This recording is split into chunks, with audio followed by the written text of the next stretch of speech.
ప్రభు పేరిట మీ అందరికి వందనాలండి. ఇప్పుడున్నటువంటి పరిస్థితులను బట్టి మరి మాట్లాడాల్సి వస్తుంది. ఎందుకనంటే ఇది సార్వత్రికంగా ఉన్నటువంటి ఇష్యూస్ యాక్చువల్‌గా. అంటే నాయకుల్లో గానీ, సంఘాలలో గానీ, విశ్వాసులలో గానీ ఇవన్నీ జరుగుతా ఉన్నాయి. అంటే నేను చెప్తున్నానంటే సార్వత్రికంగా. సరే బ్రదర్, సార్వత్రికంగా కాకున్నా ఇండియాలో ఉన్నటువంటి సార్వత్రిక సంఘాల ఇష్యూస్. అయితే మీరు నన్ను తప్పు పట్టకుండా, అంటే ఏంటి కిరణ్ మరి నువ్వు ఇలా మాట్లాడుతున్నావు అని నాకు దగ్గరగా తెలిసిన వాళ్ళు వారి గురించే మాట్లాడుతున్నానేమో అన్నట్టుగా తప్పు తీసుకునే అవకాశం ఉంది కనుక దయచేసి ఆ విధంగా అనుకోకండి. సార్వత్రిక ఇష్యూ అయినప్పటికీ కూడా స్థానికంగా మీరందరూ వెళ్ళే చోటికి చాలా ఉపయోగపడుతుంది. లేకపోతే అలా జరుగుతుందని మీరు గ్రహించుకోవాలి. నేనేమంటానంటే ఇప్పుడున్నటువంటి చర్చెస్, సంఘాలు, కరెంట్ జనరేషన్, ప్రస్తుతం ఉన్నటువంటి తరము మనకు తెలుసు లీడ్ చేస్తున్నారు. అయితే ఈ సంఘాలనేటి ముందున్న తరాలు స్థాపించి వెళ్ళారు. ఓకే, ఆ ముందు ఉన్నటువంటి తరాల యొక్క పరిచర్య ఏ విధంగా ఉంది మనం జ్ఞాపకం చేసుకోవాలి. ఉదాహరణకి అప్పట్లో దేవుడు కృప చూపించి అలా మనుషులని పట్టుకొని తన యొక్క సేవకులుగా చేసుకొని వారి ద్వారా సువార్త ప్రకటింపచేసి అలా సువార్త విన్నటువంటి వ్యక్తులు వీరి ద్వారా అలా నూతన విశ్వాసులుగా మరి దేవుని యొక్క కుటుంబంలో చేర్చబడ్డారు. అయితే ఆ తరంలో ఉన్నటువంటి మరి సేవకులు కొత్తగా వచ్చిన వ్యక్తులని తృణీకరించకుండా వారిని ఆదరిస్తూ, దేవుని యొక్క ప్రేమను బట్టి ప్రేమిస్తూ, వారితో సహవాసం రెగ్యులర్గా ఉంటూ బలపరుస్తూ వారిని మరి స్థిరపరిచారు. అలా స్థిరపరిచిన తర్వాత వారిని వదిలిపెట్టినా కానీ వారు తప్పిపోరు, ఎందుకంటే వాళ్ళు స్థిరపరచబడ్డారు. సో అలా జరుగుతూ వచ్చింది. సో అలా సంఘము కూడా మరి అభివృద్ధి చెంది స్థలం సరిపోకగా బ్రాంచెస్గా అవ్వడం కానీ ఇలా జరుగుతూ వచ్చింది. ఆ టైంలో ఒక్క కుటుంబము మొత్తం చూసుకోలేదు కనుక అలా బ్రాంచెస్, అలా సంఘాలు స్థాపించినప్పుడు మన దగ్గర ఉన్నటువంటి వారి కింద ఉన్నటువంటి విశ్వాసులని శిష్యులుగా కానీ లేకపోతే ఇంకా మెచ్యూరిటీ చేసి పరిపక్వతలోకి వచ్చిన తర్వాత వారికి ఉన్న తలాంతులను బట్టి, వారికి ఉన్నటువంటి దేవుడు ఇచ్చినటువంటి జ్ఞానంను బట్టియో లేకపోతే మరి ఆ స్టూడెంట్ స్థాయి నుంచి టీచర్ స్థాయికి ఎదిగినప్పుడు వారిని గుర్తించి వీరు ఏం చేస్తారంటే ఇతరులను కూడా వారి యొక్క బ్రాంచెస్లో లీడర్లుగా, పాస్టర్లుగా చేశారు. ఏదైతే పౌలు చేశాడో బిబ్లికల్గా, ఇదంతా బిబ్లికల్ సపోర్ట్గానే ఉంది. ఇదంతా ఏదైతే పౌలు వీళ్ళందరూ చేశారో ఆ రోజుల్లో వారి కింద ఉన్నటువంటి వారితో వారు కింద ఉన్న బిలీవర్స్ నమ్మకంగా ఉన్నారు, నేర్చుకున్నారు. తర్వాత వారి పైన నమ్మకం ఏర్పడింది, ఈ వ్యక్తి హ్యాండిల్ చేయగలుగుతారు అని వారికి ఆ బాధ్యతలు అప్పచెప్పారు. సో సేమ్ అలా జరిగింది. అప్పట్లో ఉన్నటువంటి నాయకులు కానీ, ఆ తరం కానీ ఆ విధంగా సంఘాలు స్థాపించారు. అయితే ఇప్పుడు ప్రస్తుతం ఉన్నటువంటి తరాలు ఏవైతే ఉన్నారో పెద్దలందరికీ నేను ప్రభు పేరట చేతులు జోడించి చెప్తున్నాను, దయచేసి అర్థం చేసుకోండి. మీరు నెగిటివ్గా తీసుకోకండి. ఎందుకు నేను చెప్తున్నానంటే మీకు అర్థం అవ్వట్లేదు. విశ్వాసి పాయింట్ ఆఫ్ వ్యూ నుంచి చెప్తున్నప్పుడు మీరు సంఘంలో ఏమేమి జరుగుతుంది, ఎలాంటి ఆలోచనలు వస్తాయి విశ్వాసులకి అంటే మీరు చూసే చూపు ద్వారా, మాట్లాడే మాటల ద్వారా, ప్రవర్తించే విధానం ద్వారా, నడిచే విధానం ద్వారా ప్రతిదీ కూడా ఒక విశ్వాసిని ప్రభు దగ్గరికి, సంఘం దగ్గరికి తీసుకొస్తున్నామా లేకపోతే ప్రభువు నుంచి దూరంగా, సంఘం నుంచి దూరంగా చేస్తున్నామా అనేది దయచేసి గమనించుకోండి. ఎందుకంటే మీరందరు పెద్దలు, మీకన్నా చిన్నవాళ్ళు కానీ అనుభవం లేని వాళ్ళు చెప్తే మీరు వినే స్థాయిలో లేరు, ఎక్స్ట్రీమ్ లెవెల్లోకి వెళ్ళిపోయారు. సో కనుక ప్రభు చెప్పినా వాక్యం చెప్పినా వినే స్థాయిలో లేరన్నట్టుగా అనిపిస్తుంది కొన్నిసార్లు. ఎందుకంటే అన్నీ తెలిసే చేస్తున్నట్టు అనిపిస్తుంది. దయచేసి అర్థం చేసుకోండి. సో విశ్వాసులు కొంతమంది భయానికి వచ్చి చెప్పరు. అది మంచి విషయం అయినప్పటికీ, సంఘం క్షేమం కొరకైనా కానీ, సంఘంలో మంచి పని అయినప్పటికీ కూడా, సంఘంలో అన్యాయం జరుగుతున్నప్పటికీ కూడా ధైర్యం చేసి చెప్పరు. కొంతమంది మనకెందుకులే అని వదిలేస్తారు, బాధ్యత లేకుండా ప్రవర్తిస్తారు. కొంతమంది ఏమో చెబితే ఏమనుకుంటారో, మమ్మల్ని ఏడ తప్పుపట్టి మమ్మల్ని ఏడ చిన్న చూపు చూసి వెలివేస్తారో అన్న దాంతో కూడా ఉంటారు. కొందరేమో నేను ఇలా మాట్లాడితే దేవుని యొక్క ఉగ్రత నా మీదకి వస్తుందేమో, అంటే వీరితో విధంగా మాట్లాడితే దేవునితో వ్యతిరేకంగా మాట్లాడినట్టేమో అని ఆ విధంగా ఉంటారు. కొందరేమో మొహమాటంతోనే రారు. సో అందరూ విశ్వాసులు ఓపెన్ అప్ అయిపోరండి మనతోని. వారు మనసు విప్పి మాట్లాడరు మనతో. ఎందుకంటే మనం ఆ ఛాన్స్ ఇవ్వము, ఆ స్వతంత్రం ఇవ్వము. మీరంతా ఆ విధంగా ఉండట్లేదు కదండి. సో కన్స్ట్రక్టివ్ క్రిటిసిజం కరెక్షన్ కోసం ఇంపార్టెంట్. అయితే కరెక్షన్‌కి, జడ్జిమెంట్‌కి లేకపోతే అవగాహన కల్పించుకోవడానికి, తీర్పు తీర్చడానికి ఉన్నటువంటి డిఫరెన్సు మీరందరూ ఎందుకు గమనించుకోలేకపోతున్నారో నాకు అర్థం అవ్వట్లేదు. అలా ఒకవేళ నాలాంటి లేదా నాలాంటి వాళ్ళు గాని, నేనే గాని చెప్తున్నప్పుడు, ఈ వ్యక్తి ఈ విధంగా మాట్లాడుతుండు అని ఇప్పుడు కొందరు పెద్దలు కొంతమంది మాట్లాడతారు. విమర్శించడము లేకపోతే నీకేం బాధ్యత, నీకేం అవసరం అని చాలామంది మాట్లాడుతూ ఉంటారు. నాకు అర్థం కాక అడుగుతా, ఆ విషయానికొస్తే తరతరాల నుంచి, సంవత్సరాల నుంచి విశ్వాసులు విమర్శకి గురవుతున్నారు మీ చేత. విశ్వాసులని మీరు తీర్పు తీరుస్తున్నారు ప్రతిసారి టీచింగ్ చేసినప్పుడు. మరి ఆ లెక్కని ఎందుకు మీరు తీసుకోలేకపోతున్నారు? దయచేసి గమనించండి. మీరు సేవకులే, వింటున్న వారి సేవకులే, అంటే చిన్న పని చేసేవాళ్ళ సేవకులే, పెద్ద పని చేసేవాళ్ళ సేవకులే, అందరికి పరలోకం ఉంది. ఉదయం నుంచి సాయంత్రం వరకు పని చేసిన వారికి అదే జీతము, మధ్యాహ్నం నుంచి సాయంత్రం వరకు పని చేసిన వారికి అదే జీతము, సాయంత్రం గంట చేసిన వారికి కూడా అదే జీతము. సో దేవుని దృష్టిలో అందరం సమానము. దేవుడు పక్షపాతి కాదు కనుక ఆయన అందరినీ సమానంగా చూస్తారు. సో ఆయన బిడ్డలుగా మనం కూడా అందరినీ సమానంగా చూడాలి. సో కనుక మీకు ఇది లేదు, మాకు అది ఉంది, ఇలాంటివి చెప్పకండి, డిగ్రేడ్ చేయకండి విశ్వాసులను. సో విశ్వాసుల పాయింట్ ఆఫ్ వ్యూలో నుంచి నేను కలెక్ట్ చేసి చెప్తున్నప్పుడు ఓకే ఈ విధంగా ఉందేమో, సో మన దగ్గర కూడా ఈ విధంగా ఉందేమో అని కరెక్షన్ చేసుకునే ఆలోచన తెచ్చుకోండి దయచేసి. సో అలా వారు మరి అప్పట్లో ఉన్న తరం ఆ విధంగా చేశారు కదండి. ఇప్పుడున్న తరము మరి అప్పట్లో ఉన్న వారిని జ్ఞాపకం చేసుకుంటూ మరి అప్పట్లో వాళ్ళు చేసిన సేవ ఇది, వాళ్ళు ఈ విధంగా పరిచర్య విస్తరింపజేశారు, ఈ విధంగా ఇన్ని సంఘాలు కట్టారు, ఇంతమంది నాయకులుగా చేశారు, లేకపోతే వారి ద్వారా రక్షింపబడినటువంటి వారు ఈరోజు మరి సంఘ నాయకులుగా ఉన్నారు, వారు కూడా ఇంకా అనేక సంఘాలు స్థాపించారని చెప్తూ ఉంటాం కదా. ఇది ఎప్పటి నుంచో వింటుందా, ఈ మధ్య కాలంలో కాదు. మీరు దయచేసి అర్థం చేసుకోండి. అంటే బావిలో కప్పలాగా ఒక విశ్వాసి ఒకటే చోట ఉండి అదే చూసి మాట్లాడతారని తప్పుగా అనుకోకండి. ఈరోజు ఎంతో విస్తరించింది కదా సంఘాలు, ఎన్నో బోధలు వచ్చాయి కదా.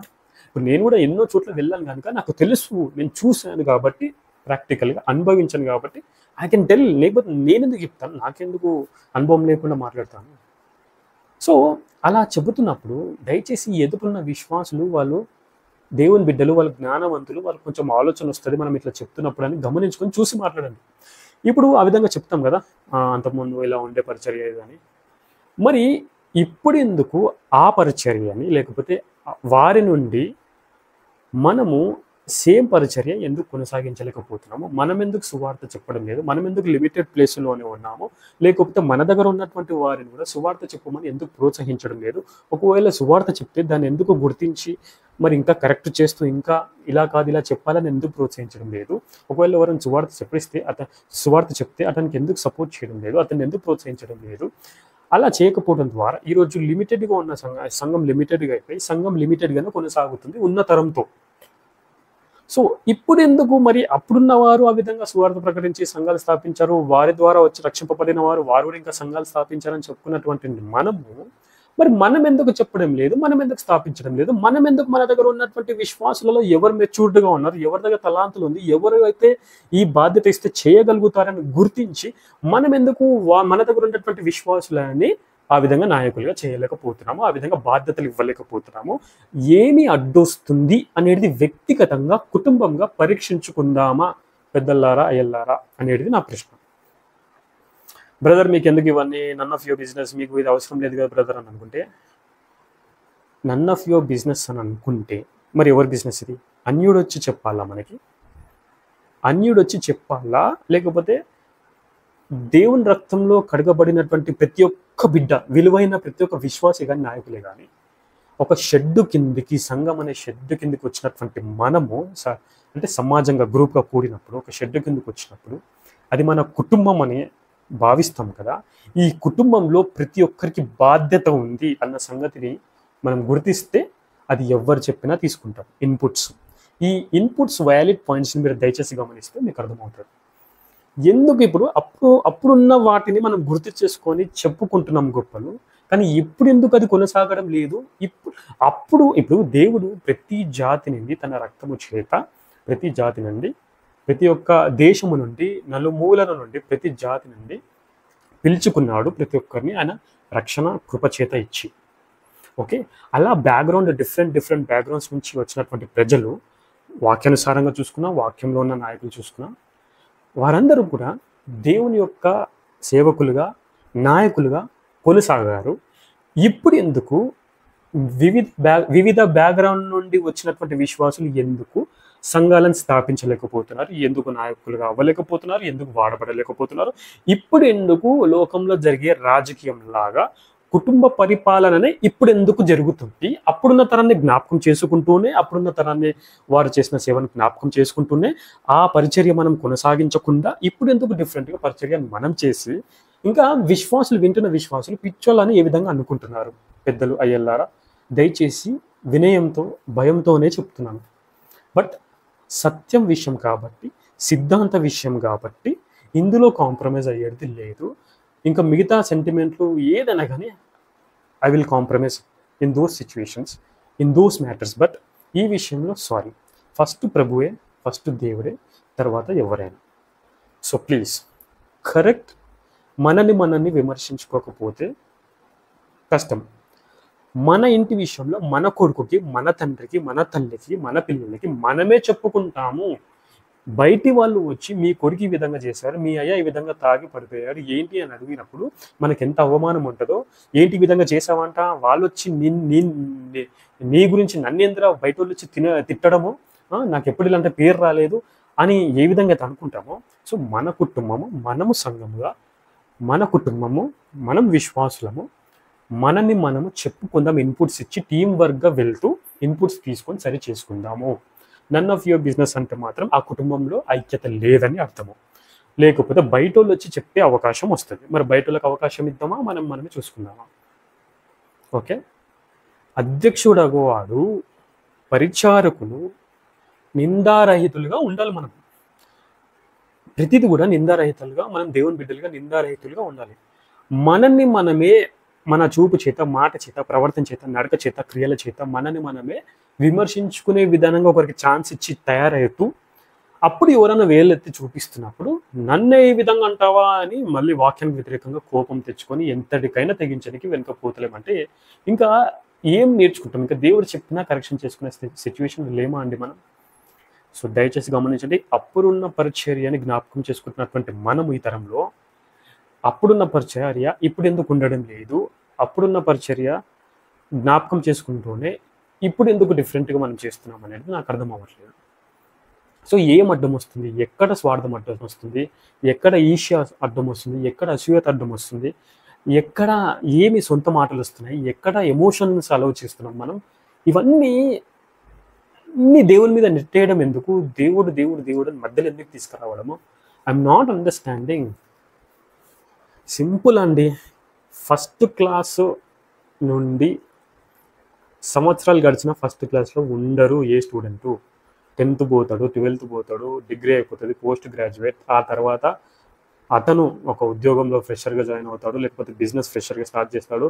అతడు మెంటర్గా అవుతాడు, లీడర్గా అవుతాడు, మేనేజర్గా అవుతాడు, లేకపోతే అతను మరి ఒక ఎంటర్‌ప్రెన్యూర్‌గా అవుతాడు.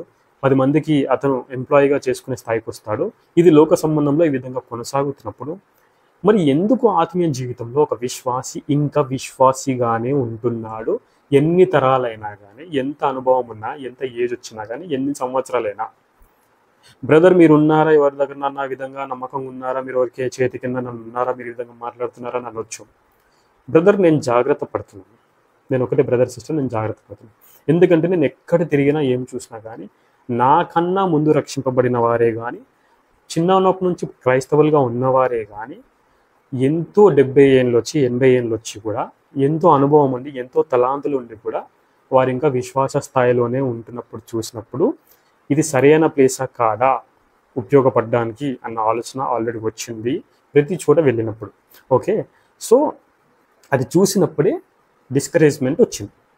ఓహో, ఇంకా ఇప్పుడు నేను కూడా నా సమయాన్ని ఈ విధంగా వృధా చేసుకోకూడదు అని ఆల్రెడీ వచ్చింది. ఒకవేళ నా ఆలోచన తప్పైతే నాకు ఆ విధంగా ఆలోచన వచ్చిన వారు ఆ విధంగా ప్రవర్తించడం కూడా సో ముందు వారు చేయాలి. అంటే చేసిన వాడిది కాకుండా ఆ విధంగా ఆలోచన పుట్టించి చేపించిన వారిది కూడా తప్పు అవుతుంది. సో కనుక పెద్దలు ప్లీజ్ జాగ్రత్త. బిలీవర్స్ అందరూ వచ్చి మనసు పూర్తిగా మీతో మాట్లాడలేరు. అన్ని చెప్పాలని ఉన్నా కానీ మంచి పాయింట్స్ సంఘంకి మంచి పాయింట్స్ అయినప్పటికీ చెప్పాలని అనుకుంటున్నప్పటికీ కూడా వారు చెప్పలేరు. అది భయము చేతనో, మొహమాటం చేతనో, లేకపోతే స్వతంత్రం లేకనో ఏదో ఒకటి. బట్ నో, దేవుడు అందరికీ దేవుడు. దేవుడు పక్షపాతం చూపించడు, మనం చూపిస్తాము. దేవుడు ఒకరితో మాట్లాడుతున్నప్పుడు ఒకరి ద్వారా గాడిదనే బిలాం విషయంలో వాడుకున్నాడు దేవుడు. ఒక విశ్వాసి వచ్చి చెప్తే నువ్వేంది నాకు చెప్పేది అన్న స్థాయికి మీరు అనుకోవద్దు. ఆ గర్వంతో పోకండి, గర్వంతోనే మనం పడిపోతాం ఎప్పుడైనా. దయచేసి అర్థం చేసుకోండి. దయచేసి నన్ను క్షమించమని ప్రభు పేరిట అడుగుతున్నాను. నన్ను మన్నించండి. ఇది మరి తప్పదు. మరి అయితే బ్రదర్ మీకేం తెలుసు, మీరేమైనా సంపాదించారా ఆత్మలని, మీరేమైనా సంఘం కట్టారా, మీకేం తెలుసు, విమర్శన బాగానే మాట్లాడుతున్నారు అని అంటే, ఇప్పుడున్నవారు ఎవరు సంపాదించారంటే సంఘం ఆ తరంలో సంపాదించి వదిలితే మనము ఈ తరంలో ఉన్న వాళ్ళని మెయింటైన్ చేస్తున్నామండి. కరెక్టే, దేవుడిచ్చినటువంటి అథారిటీ, దేవుడిచ్చినటువంటి మరి ఆ మంద, ఐఎమ్ నాట్ డినయింగ్. కానీ 100% దేవుని అధికారంతోనే, దేవుని వాక్యం అథారిటీతోనే వెళ్తుందా, లేకపోతే మనుష్యులం ఎంతైనా మన సొంత నియమాలు అప్లై చేస్తున్నామా లేదన్నట్టు చూసుకోవాలి కదా. అయితే నాకు ఆ భారం ఇవ్వకపోవచ్చు, నేను పెట్టకపోవచ్చు, కానీ నా బాధ్యత ఏంది, నాకు ఇచ్చినటువంటి తలాంత ఏంది, నాకు ఇచ్చినటువంటి ఆ ఆలోచన ఏంది, ఆ భారం ఏంది, దాని గురించి నేను మాట్లాడాలి కదా. అఫ్ కోర్స్ ఇన్ కేస్ దేవుడు ఆ విధంగా నాకు తలాంపిస్తే, ఆ విధంగా నన్ను అంటే మీకు ఆల్రెడీ ఇచ్చారు, మీ పని మీరు చేసి ఉంటే ఎవరు అడగరు. మన పని ఇప్పుడు మనమైతే సరిగా చేయమో అప్పుడు ఎదుటివాడు ఖచ్చితంగా ప్రశ్నిస్తాడు. అప్పుడు మనకు ఆలోచన రావాలి, ఓహో నా పనిని నేను మర్చిపోయాను, నేను సరిగ్గా చేయలేదు, వేరే వాడికి అవకాశం ఇచ్చానని మనం సిగ్గుపడాలి. సిగ్గుపడి కరెక్షన్ చేసుకొని మళ్ళా లేవాలి, నడవాలి. అంతేగాని ఇప్పుడు నీకు నువ్వు అంటే నేను పెట్టిన బిర్యానీ బాగాలేదన్నావు, నువ్వు బిర్యానీ చేస్తావా, దానికి ఎన్ని ఉల్లిగడ్డలు కోయాలి, ఏ రైస్ తీసుకురావాలి, ఎంత మసాలా కలపాలి, చికెన్ ఏ విధంగా చేయాలి, ఇవన్నీ నువ్వేమైనా చేసావా, నీకు ఏమైనా తెలుసా అంటే అవన్నీ కాదు. హోటల్కి వెళ్ళావు, హోటల్లో ఎంత కష్టపడుతుంది సంబంధం లేదు.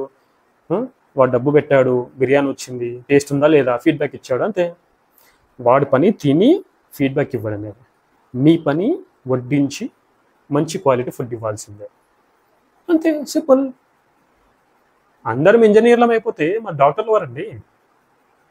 అందరు సంఘాలను కట్టుకుంటే, అందరం మనకు మనమే లీడర్లు అయిపోతే ఇంకా వినేవారు ఎవరు, వారిని మరి లీడర్లుగా పెట్టేవారు ఎవరు, ఇంకా మిగతా పరిచర్యలు కూడా ఉన్నాయి కదా. సో దయచేసి అర్థం చేసుకోండి. వాక్యం లేకుండానే ఇంతసేపు పోయింది వీడియో. ఇంకా వాక్యము జోడించి చెప్తే ఇంకెంత లాంగ్ అవుతుంది వీడియో. ఇంకా మీకు అంత టైం ఉందా అండి? మీకు అంత టైం ఉండదు. పాపం విశ్వాసులేమో మనం ఎన్ని గంటలు సర్వీస్ పెట్టినా విశ్వాసులు కూర్చోవాలి.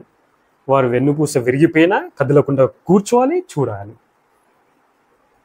వినాలి ఎన్ని గంటలైనా. అదే వేరే వాళ్ళు చెప్తే 5 నిమిషాలు 10 నిమిషాలు 15 నిమిషాలు భరించలేము వీడియో కానీ మాటలే కానీ సాక్ష్యం కానీ. విశ్వాసులారా, ఒకటి చెప్పేవారందరూ ఉదాహరణగా చేస్తారని నమ్మకండి. ఎంతవరకు దాకా వెళ్ళాలో, ఎంతవరకు దాకా ఫాలో చేయాలో అంతవరదాకానే ఫాలో చేయండి. ఎస్, మనం సమాజంగా కూడాలి, మనకు నాయకుడు ఉండాలి, ఇవన్నీ కరెక్ట్, వాక్యానుసారమే, ఎవ్వరు మానేయకండి. బట్ మన పాత్ర మనం పోషించాలి. ఎందుకంటే ఎక్స్ట్రీమ్ లెవెల్లో ఫాలో అవ్వకండి. అల్టిమేట్ కాపరి, అల్టిమేట్ నాయకుడు ఆయనే. సో ఆయన మీద ఎక్కువ ఆధారపడి ఆయనకి ఎక్కువ ఘనత ఇద్దాం. మిగతా వాటిని వారి పాత్ర ఎంతవరకు ఉందో అంతవరదాకానే వారిని గౌరవించి అంతవరదాకానే మనం ముందుకు కొనసాగుదాం. అంతవరదాకా ఎంత లోబడాలో అంతే. కానీ దేవునికి ఎక్స్ట్రీమ్ లెవెల్లో లోబడాలి. ఇది తగ్గిపోయి దేవుని విషయంలో తగ్గిపోయి మనుషుల విషయంలో హై అయిపోతుంటే మరి ఈ మనుషులకి ఎట్లా నచ్చుతుంది? ఇదే కావాల్సింది మీకు. ఏంటంటే మాటలేమో పైకి మస్తు చెప్తాం, చేసేదైతే ఉండదు. సో ఈరోజు హార్డ్ థింగ్ ఏంటంటే, కష్టపరమైన పని ఏంటంటే వాక్యాన్ని చదవడం కాదు, ధ్యానించడం కాదు, అర్థం చేసుకోవడం కాదు, పాటించడము. అది విశ్వాసి అయినా, నాయకులైనా, పెద్దలైనా పాటించడమే చాలా పెద్ద పని. వినే విశ్వాసి ఒక మాట నల్లంటే భయపడతారు, పెద్దవాళ్ళని కానీ ఎవరినైనా కానీ. లేకపోతే సారీ చెప్తాడు, సమాధాన పడతాడు. అన్ని తెలిసినటువంటి వారు ఒక సారీ చెప్పడానికి ముందు రారు, తగ్గించుకోనికి ముందుకు రారు, ఇంకా ఏమైనా అననికైనా ముందుకు వస్తారు. సో ప్లీజ్, ఒకవేళ నాలాంటి వాడు చెడిపోతున్నాడు లేకపోతే ఈ విధంగా తయారవుతున్నారు అని అంటే దానికి కారణం కూడా ఎవరున్నారో దయచేసి మీరే ఆలోచించండి. ఎవరు వాళ్ళంతటి వాళ్ళు మారరండి. సో నాలాగా చాలామంది బాధపడుతున్నారు. సో దయచేసి అట్లీస్ట్ ఏదో దేవుని దయ వల్ల దేవుని మీద దృష్టి మళ్ళింది కాబట్టి ఉండగలిగాను, క్రైస్తవంలో నుంచి తప్పిపోలేదు, ప్రభువుని వదిలిపెట్టేసి వెళ్ళిపోలేడు. అయితే బలహీనంగా ఉన్నవారు ఈ రాజకీయాలంతా చూశారనుకోండి మీ సంఘాలలో, వాడు తప్పిపోతాడు. తప్పిపోయిన తర్వాత ఒక రోజు మనం ఇట్లా మంచిగా మాట్లాడుతూ, మన సహోదరుడు ఒకతను మన సంఘానికి వచ్చేవాడు, ఆ సహోదరుడు ఇప్పుడు రావట్లేదు, మొన్న చూశాను డ్యాన్స్ ఆడుతుండు, తాగుతుండు, ఇది చేస్తుండు, రోడ్డు మీద కనబడ్డాడు, నాకు చాలా బాధ అనిపించింది. ఎందుకండి? ఎందుకు మళ్ళీ ఇవన్నీ మాటల తర్వాత? ఇంకా కొందరు అంటారు, బ్రదర్ దేవుడు చూసుకుంటాడు, ఏదైనా దేవుడు చూసుకుంటాడు, అది దేవుని యొక్క కార్యము, దేవుని యొక్క ఆత్మ కార్యము. అన్ని దేవుడు చూసుకుంటే మరి మీరెందుకు మాకు బోధిస్తున్నారు? మేమెందుకు వినాలి? ఎవరి ఇళ్ళలో వాళ్ళే ఉందాము, ఎందుకు మనకి ఇవన్నీ? మరి దేవుడు కార్యం జరిగిస్తాడు, దేవుడు ప్రణాళిక వేస్తాడు, అందులో మనిషి యొక్క పాత్ర ఉంది, మనిషి స్పందించాలి, మనిషి దేవుని ప్లాన్కి సహకరిస్తాడు. ఒకవేళ నేను సహకరించకపోయినా, నేను రెస్పాండ్ అవ్వకపోయినా, నేను బాధ్యత చూపించకపోయినా ఇంకో వ్యక్తి చూపిస్తాడు, ఇంకో వ్యక్తి ద్వారానే దేవుడు కార్యం జరిగిస్తాడు. బట్ దేవుడు ప్రణాళిక ఉంటుంది, మనిషి అందులో బాధ్యుడు, మనిషి అందులో స్పందించాలి. సో ఈ రెండు ఉంటుంది. దేవుడు ఎప్పుడు ఒంటరిగా సింగిల్ వేలో పోలేదు. దేవుడు ఎప్పుడు మనుషులతో నిబంధన చేసుకుంటూ మనుషుల ద్వారా కార్యం జరిగిస్తూ వచ్చాడు. ఈరోజు మనం సింగిల్ వేలో వెళ్తాం, మేము చెప్పిందే వేదం అంటూ, మేము చెప్పిందే ఏదంటూ మనం వెళ్తాం సింగిల్ వేలో ఆ దేవుని నమ్ముకొని. ఇంకా చాలామంది మాట్లాడాలంటే ఇంత సమయాలు తీసుకొని, ఇన్ని రోజులు, ఇన్ని సండేస్ తీసుకొని బోధించినటువంటి మీరు, మేము మాట్లాడితే ఎంత మాట్లాడచ్చు తెలుసా? గమనించండి. వద్దండి, విశ్వాసాలను తీసి ఇట్లా కరివేపాకు తీసి పడేసినట్టు పడేయకండి దయచేసి. అంత ఘోరమైన సిచ్యువేషన్స్ ఉన్నాయి బయట. సో మానుకుంటే ఖచ్చితంగా సంఘాలు అభివృద్ధి చెందుతాయి. ఉన్న వ్యక్తులు పై స్థాయికి ఎదుగుతారు, కొత్త వ్యక్తులు వస్తారు. ఇప్పుడు ఉన్నటువంటి ఆల్రెడీ అంటే ఉన్న వ్యక్తులు పై స్థాయికి ఎదుగుతారు, కొత్త వ్యక్తులు వస్తారు. ఈ ఉన్న వ్యక్తులు కొత్త వ్యక్తులు బలపరుస్తాడు. ఆ విధంగా ఇట్లా వెళ్తారు, వీళ్ళు ఇంకో స్థాయికి వెళ్తారు, ఇలా కొత్తగా వస్తుంటారు. ఇది కంటిన్యూ ప్రాసెస్. సంఘం అభివృద్ధి చెందుతూ రాలేదా? విశ్వాసులు ఇప్పటికి రక్షింపబడట్లేదా? ఆగిపోయిందా అదే తరంతోనే? మొదటి శతాబ్దంతోనే లేకపోతే 3వ శతాబ్దంతోనే ఇట్లనే అయిపోయిందా? రాలేదా ఇంతవరదాకా? ఇంకా ముందు లేదా? ఎన్ని ఆలోచనలు, ఎంతమంది విశ్వాసులు ఇట్లాంటి ఆలోచనలు ఎంతమంది విశ్వాసులు కలిగి ఉన్నారు తెలుసా? మీ దగ్గరకు వచ్చే విశ్వాసులు వాళ్ళు చెప్పుకోలేరండి. దయచేసి నేను చెప్తున్నాను, నేను రిస్క్ అయినా పర్లేదు అనుకుంటున్నాను. ఒకవేళ మీకు నన్ను కొట్టాలనిపిస్తే, తిట్టాలనిపిస్తే సీక్రెట్గా చేయకండి దయచేసి. అట్లీస్ట్ క్రిస్టియన్ మీడియాని పిలిపించి, ఇగో ఈ వ్యక్తిని ఈ విధంగా చేస్తున్నాం, ఈ విధంగా మాట్లాడినాను, కానీ మన యొక్క గొప్ప గుణాన్ని చాటుకోండి మీ ధైర్యం ఉంటే ప్లీజ్.